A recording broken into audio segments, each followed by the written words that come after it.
2024 T20 ప్రపంచ కప్లో India versus Pakistan big మ్యాచ్కి ఈరోజు రెడీ అయింది నాసా కాంటీ ఇంటర్నేషనల్ స్టేడియం న్యూయార్క్లో. అయితే ఈ పిచ్ మీద చాలా తీవ్రమైన అసంతృప్తి అయితే ప్లేయర్స్ వ్యక్తం చేస్తున్నారు.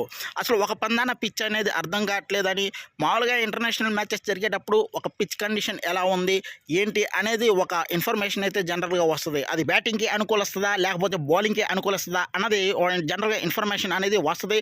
టాస్ గెలిచిన టీం దానికి అనుకూలంగా నిర్ణయాలు అనేది తీసుకోవడం అనేది జరుగుతుంది. అమెరికా వేదికగా జరుగుతున్న ఈ ప్రపంచ కప్ మరో ఎత్తులా ఉంది. ఎందుకంటే టాస్ గెలిచి బ్యాటింగ్కి అనుకూలిస్తుంది అని బ్యాటింగ్కి అనుకూలించిన టీంలు ఓడిపోయిన సందర్భాలు కూడా చూసాము. అంతెందుకు నిన్న జరిగింది match, south Africa versus Netherlands match జరిగింది. ఆ మ్యాచ్లో చాలా తక్కువ పరుగులు అనేది నెదర్లాండ్స్ ఫస్ట్ బ్యాటింగ్ చేసి స్కోర్ చేసింది. కానీ ఈ యుఎస్ఏ వేదికగా జరుగుతున్న ఈ వరల్డ్ కప్లో అంచనాలకు కూడా అందట్లేదు ఆ పిచ్చెస్. అయితే ఇప్పటి వరకు ఇంటర్నేషనల్ మ్యాచెస్ కొన్ని దేశాల్లో జరిగినవి చూసాము. కానీ అవన్నీ ఒక ఎత్తు అయితే, యుఎస్ఏ వేదికగా జరుగుతున్న ఈ మ్యాచెస్ అయితే ఒక ఎత్తులా ఉన్నాయి.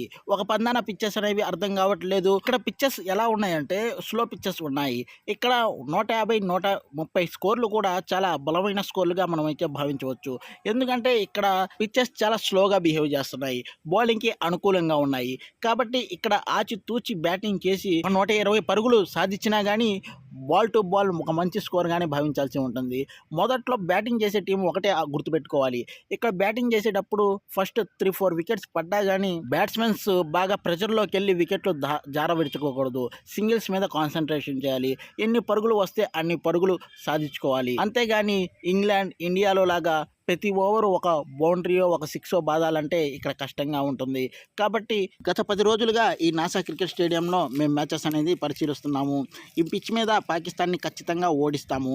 గతంలో మేము ఎప్పుడు ఇంటర్నేషనల్ మ్యాచెస్ ఆడినా కానీ పాకిస్తాన్ మీద అద్భుతమైన రికార్డులు మా సొంతం. ఈరోజు విరాట్ కోహ్లీ కూడా అద్భుతంగా రాణించే అవకాశాలు అయితే కనిపిస్తున్నాయి. తనైతే ఖచ్చితంగా ఇంటర్నేషనల్ మ్యాచ్ పాకిస్తాన్ మీద అయితే అద్భుతంగా ఆడతాడు. Team India playing 11 and injury availability గురించి చూద్దాం. రోహిత్ శర్మ మెయిన్ స్ట్రాటజీ ఎలా ఉందంటే 4 పేసర్లతో ప్లేయింగ్ 11ని పెడదామని రోహిత్ శర్మ అయితే భావిస్తున్నట్టు మనకైతే అర్థమవుతుంది.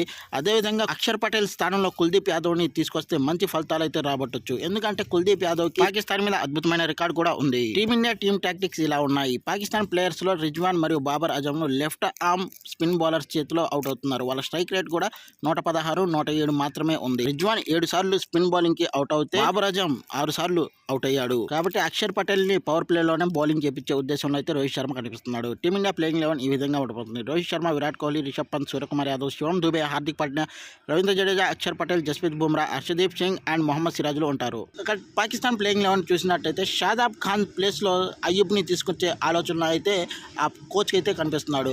ఎందుకంటే అయ్యూబ్ అయితే టాప్ ఆర్డర్లో కొద్దిగా స్ట్రెంత్ అయితే పెరుగుతుంది కాబట్టి బ్యాటింగ్లో అయ్యూబ్ని తీసుకొచ్చే ఆలోచన అయితే కనిపిస్తున్నాడు. మరి చూడాలి అయ్యూబ్ వస్తాడా రాడా అన్నది. పాకిస్తాన్ టీమ్ టాక్టిక్స్ ఇలా ఉన్నాయి. ఇండియన్ ఓపెనర్స్ ఇద్దరు రోహిత్ శర్మ, కోహ్లీ కూడా లెఫ్ట్ ఆర్మ్ స్పీడ్ బౌలర్ చేతిలో ఆడటానికి ఇబ్బంది పడుతున్నారు. ఇద్దరు స్ట్రైక్ రేట్ కూడా 121, 103గా ఉంది. 2016 నుంచి పవర్ ప్లేలోనే వీళ్ళిద్దరు రోహిత్ శర్మ 13 సార్లు అవుట్ అయితే విరాట్ కోహ్లీ 4 సార్లు అవుట్ అయ్యారు. కాబట్టి పాకిస్తాన్ టీం అఫ్రీది లేకపోతే అమీర్ వీళ్ళిద్దరిలో ఒకరినైతే పవర్ ప్లేలోనే బౌలింగ్ చేపించి అటాక్ చేపిద్దామనే ఆలోచనలు అయితే కనిపిస్తున్నారు. బాబర్ అజమ్, మొహమ్మద్ రిజ్వాన్, ఉస్మాన్ ఖాన్, ఫఖర్ జమన్, అజమ్ ఖాన్, ఇఫ్తికార్ అహ్మద్, షాదాబ్ ఖాన్, సైమన్ అయ్యూబ్, షాహీన్ అఫ్రీది, నసీం షా, మొహమ్మద్ అమీర్, హారిస్ రౌఫ్లు ఉంటారు. మీకు తెలుసా విరాట్ కోహ్లీ పాకిస్తాన్తో అగెనిస్ట్ గా ఆడినప్పుడు టీ20 ఇంటర్నేషనల్స్ లో ఏకంగా 4 సార్లు ప్లేయర్ ఆఫ్ ది మ్యాచ్ గా సెలెక్ట్ అయ్యాడు. కాబట్టి ఈరోజు ఖచ్చితంగా ఆడతాడు. ఇంకోటి తెలుసా, మొహమ్మద్ రిజ్వాన్ తన 100వ ఇంటర్నేషనల్ టీ20 మ్యాచ్ అయితే ఆడుతున్నాడు. ఇఫ్తికార్ అహ్మద్ ఇంకొక 7 పరుగులు చేస్తే 1000 పరుగులు అనేది టీ20 ఇంటర్నేషనల్స్ లో కంప్లీట్ చేసుకుంటాడు. హారిస్ రౌఫ్ 4 వికెట్లు తీస్తే టీ20లో 100 వికెట్లు పడగొట్టిన బౌలర్ గా ఉంటాడు.